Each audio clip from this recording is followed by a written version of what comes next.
যেমন মধুর ভক্ত সঙ্গ আর জীবনে কোনোদিন হয় কি না? পরশনে পরশনে যদি লোহা সোনা হয়, পরশনে পরশনে লোহা সোনা হয়, তাহলে টলিতে টলিতে ডলিতে ডলিতে ঘুরিতে ঘুরিতে যদি কোনোদিন কোনো ভাগ্যের গুণে পূর্ব জন্মের স্বীকৃতি অনুসারে কোন সাধুগুরু বৈষ্ণবের চরণের ধুলা এই পাপী দেহে লাগে, মানব জন্ম তোমার সেদিন ধন্য। মহাজন বলিলে যদি আগেবার কখনো ওই মানুষটার পরশন পায়, দেহ ঘরে তার কৃষ্ণ ভক্তির উদয় হয়ে প্রেম ভক্তি একবারে উদয় হয়ে যায়। আর যখন একবার ভক্তি উদয় হয়ে যায়, তাদেরকে লোহার শিকল দিয়েও যদি বেঁধে রাখা যায়, সে আর কামনা বাসনার ঘরে থাকতে চায়। তাই ভেবে দেখো, হেলাই হেলাই কতদিন গেছে, সময় হইল না। প্রভুকে যে ডাকবো, ভজনা যে করবো, এর সময়টুকু জুটল। কখন ডাকবো? এই যে টার্গেট করে বলছে, এই তোর কি সময় হলো না? আরে সময় তো ফুরিয়ে যাচ্ছে। দুর্লভ জনম মনুষ্য জনম, সর্বজনমের যদি সার হয়, স্বর্গের দেবগণ বাঞ্ছা করেছে এত সুন্দর জনম পাইবার। এটা চারটিখানি কথা। দেবতারা মানুষ রূপে জন্মিতে যাচ্ছে, আর এত সুন্দর জনম পেয়ে কত কিছু না করছো, শুধু যার জন্য এসেছো সেটাই বাকি থাকছে। কেন ছুটছি কার পিছনে? ভেবে দেখুন না, এই জগৎ সংসারে ছুটছি কার জন্য? শুধু অর্থের লোভে। অর্থের লোভে না? ভেবে দেখুন তো, অর্থের লোভে না ঘুরছি তো? এত রাহাজানি, ছিনতাই, মারামারি, কাটাকাটি, হানাহানি কার জন্য? অর্থের জন্য। যেদিনে তোমার দু চোখ বন্ধ হবে, কেউ যাবে গো? কিচ্ছু না। তাই বলেছে, এই পৃথিবী যেমন আছে তেমনই থাকবে, কেবল থাকবে না তুমি। মহাজন বললেন, তাহলে যার জন্য এসেছো, কার জন্য? অনিত্য ধনের জন্য টানাটানি করছো। যে নিত্য ধনটা, সেই ধনটা কি তুমি হারিয়ে ফেলবে?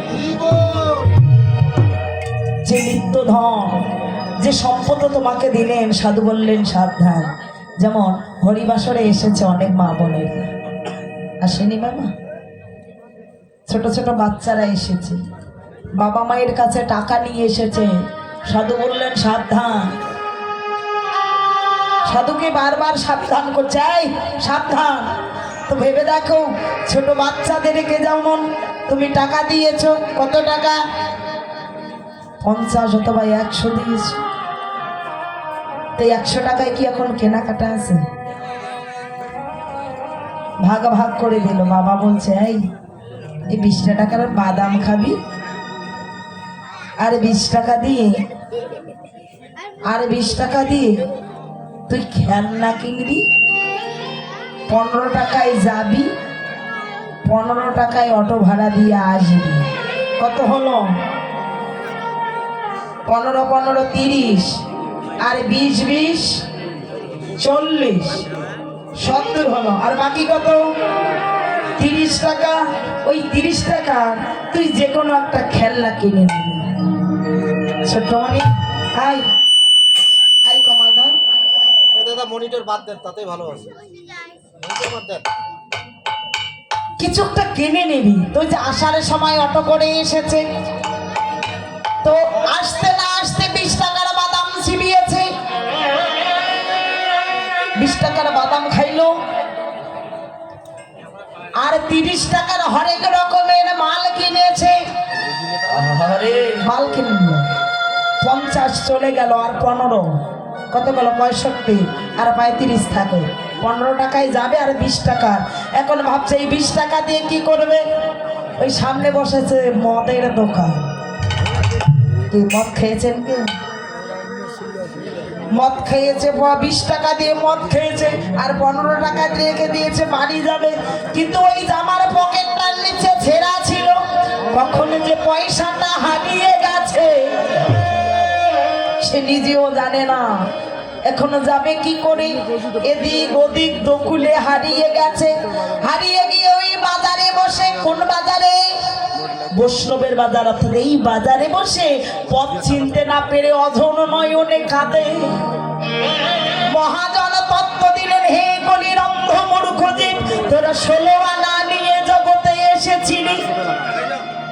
16 আনা নিয়ে যেদিন এসেছিলি আমার কাছ থেকে, কেউ অপূর্ণ নয়, সবাই স্বয়ং সম্পূর্ণ। কিমা আজ আমি গায়ক, মানে কীর্তনী, কেউ বক্তা আসছে, কেউ বক্তা, তাই না? আচ্ছা, যেদিন এসেছিল, যখন একটা শিশু জন্মগ্রহণ করে, সে কি পাপ নিয়ে আসে? কম বুদ্ধি নিয়ে আসে? যেদিকে চালনা করা হয় সেই দিকে ধাবিত হয়। একটা শিশু যেমন নিষ্পাপ, প্রত্যেক শিশু, ছোট্ট মনে, প্রত্যেক শিশু যেমন নিষ্পাপ রূপে জন্মগ্রহণ করে মায়ের কোলে, ধীরে ধীরে তার পাপের পাল্লাটা ভারী হয়ে যায়। 16 আনা নিল, 4 আনা মদ খেলো, 4 আনা বাজি কিনলো, 4 আনা হারিয়ে ফেললো, আর 4 আনা দিয়ে হরেক রকমের মাল কিনেছে। এখনো যাবে ফিরে, আর ফেরারে কোনো পদ নেই। মহাজন বলছে, হে যে কোথায় ফিরিবি? আপন ঘরে। কোন ঘরে? কুড়িগ্রামে? না, এটা তোমার ক্ষণস্থায়ী ঠিকানা। তাহলে কোন ঘরে? যে ঘর থেকে তুমি এসেছিলে, ওই আপন ঘরে। এ জগতে আসার খবর সবাই জানে, যাওয়ার খবরে কেউ জানে না রে। আমি কোনে বা পথে কোন বা দেশে যাব, নয়নের জলে বলছে আসার খবর সবাই জানে। অনুমান নয়, বর্তমান। কিমা একটা সন্তান যখন জন্ম নেয়, 1 মাস আগ থেকে মা বাবা ডক্টর সবাই জানে সে কোন দিন পৃথিবীতে আসবে। কিন্তু বলুন তো, আজকের পর আগামী দিন আপনাদের সঙ্গে আমার দেখা হবে কিনা জানেন? কেউ বলতে পারে? যাওয়ার খবরটা কেউ জানে না, রাস্তা চেনে না। মহাজন বললেন, তত্ত্বে বললেন, সাবধান, এসেছো যে পথে তুমি যাবেও সেই পথে। যেখানে জন্ম তোমার সেইখানে ক্ষয়। গুরুর চরণ ধরে ভজনা করো, জীবের মোক্ষ লাভ হয়ে যা। জন্ম যেখানে, তোমার মৃত্যুও সেখানে। জন্মটা কার জন্য? একটা নারীর জন্য, তাই না? মৃত্যু হচ্ছে কার জন্য? নারী। ধ্বংস সেও নারী। নারীকে কখনো তুচ্ছ ভাববেন না। নারী হলো সাক্ষাৎকার। এই যে আপনাদের আমাদের অকাল মৃত্যুর কারণ কি জানেন? নারী। নারী হলো সাক্ষাৎকার। নারী সাক্ষাৎকার। তাহলে কালের ভজন করতে হবে কি করে? শ্রী গুরুর চরণ আশ্রিত হয়ে, চৈতন্য গুরুর সঙ্গ নিয়ে যদি কেউ ভজন করতে পারে, তবে আর তার যাবার ভয় থাকে না। যদি কেউ ভজন করিতে না পারে, 16 আনা করে হারিয়ে গেল ওই ভবের বাজারে। আজ ডুবু ডুবু বেলা হয়ে গেল, দুটি নয়নের জলে কাঁদছে, আর পদ খুঁজে পাচ্ছে না। অকেও নয়নের জলে কাঁদে আর বলে আমি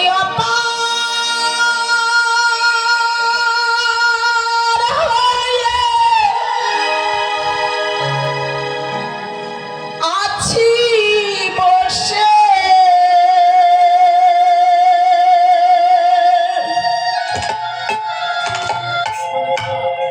ওহে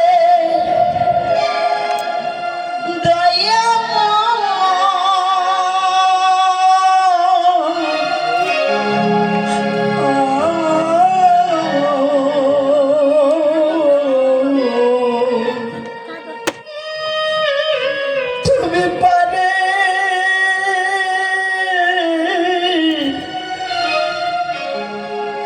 লয়ে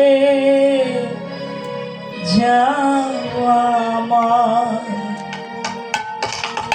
তুমি পারে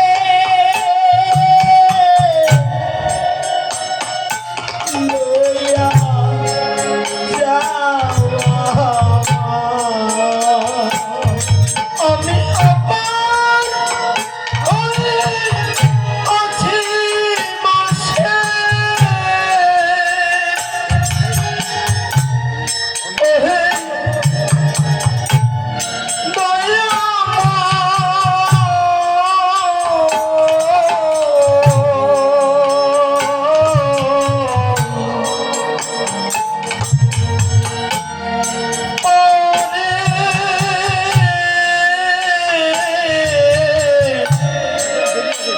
লয়ে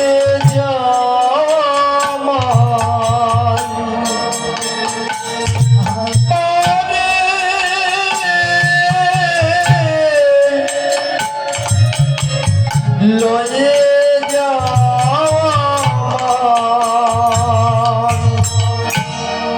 আমি একা রইলাম ঘাটে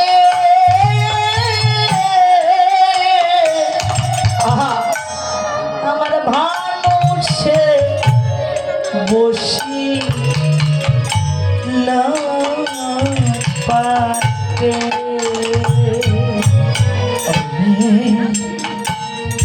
একা রইলাম ঘাটে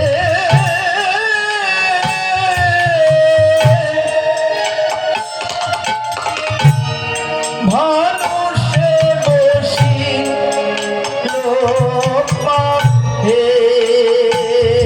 আমি তোমার বিনে ঘোর সংকটে আমার বিনে ঘোর সংকটে দেখিও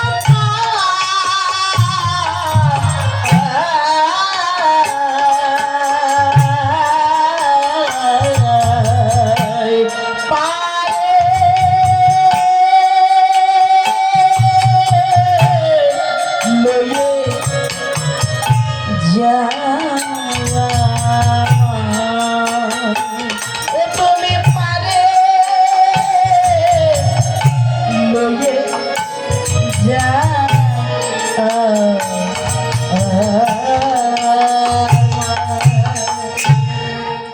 ডুবো ডুবো হচ্ছে পারের ভয় ভয় করছো কেন কিসের ভয় তুমি কি এমন হারাইয়েছ যে ভয় করছো মহাজন বললে এই জগতের বুকে যদি তুমি ওই পারের ঘাটে একবার স্নান করতে পারো ডুবতে পারো তবে তো তুমি তার চরণ দর্শন পাবে আচ্ছা বলুন তো ভগবানের রূপ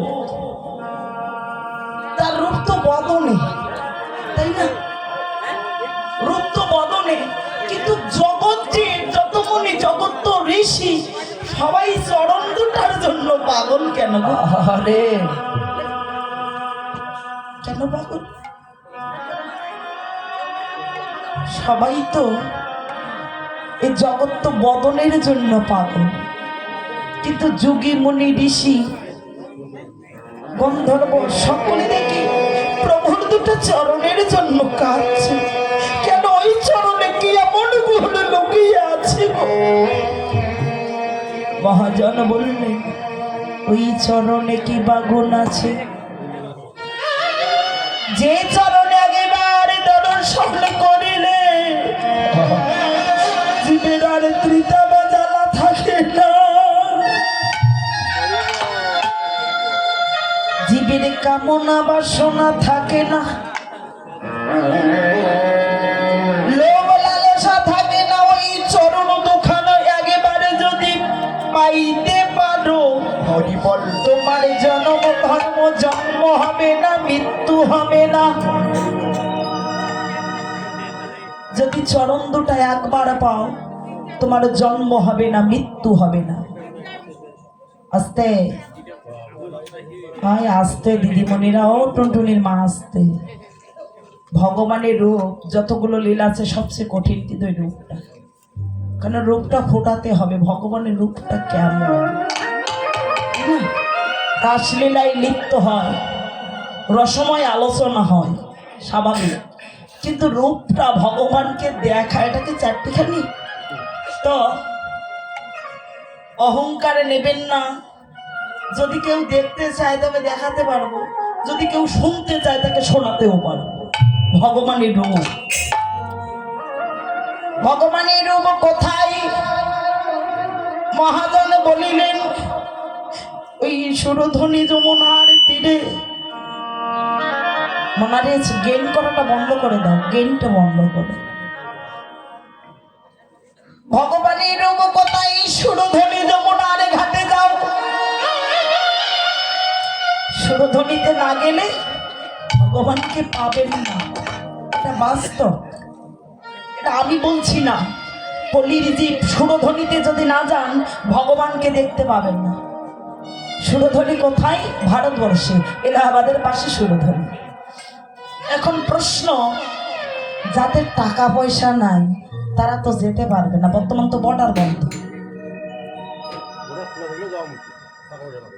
টাকা পয়সা না থাকলে যেতে পারবে না, তাই মানে যারা অসহায় অর্থহীন তাদের কাছে কি ভগবান দেখা দেবে না? কেন দেবে না?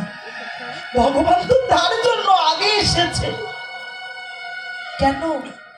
ভগবানও বলেছে আমাকে ডাকিতে ডাকিতে যদি কোনো ভক্ত আঘাত পদ অগ্রসর হয়, আমি ওই ভক্তকে তরানোর জন্য গোলক থেকে মর্তধামে 10,000 পদ অগ্রসর হয়ে যায়। হরি হরি হরি হরি। শাস্ত্র বললেন, তাহলে শাস্ত্র কি বললেন? আমার মুখের কথা নয়, শাস্ত্র বললেন বিশ্ব ব্রহ্মাণ্ডে যাহা দেখো ভগবানের দেহ ভাণ্ডে তাহাই দেখো। ভগবানের দেহ ভাণ্ডে যাহা আছে আমার ক্ষুদ্র ভাণ্ডে তাহাই আছে। বিশ্ব ব্রহ্মাণ্ডে যাহা আছে আমার এই মানবের ক্ষুদ্র ভাণ্ডে তাহা পাই। গুরুদেবের যদি করুণা হয় তবে দেবী জানিতে পারে সদা। কৃষ্ণ কৃপা হয় জগতময়, গুরুদেবের কৃপা কোন কোন ভাগ্যবান, কোন কোন ভাগ্যবতী বা ভগবতী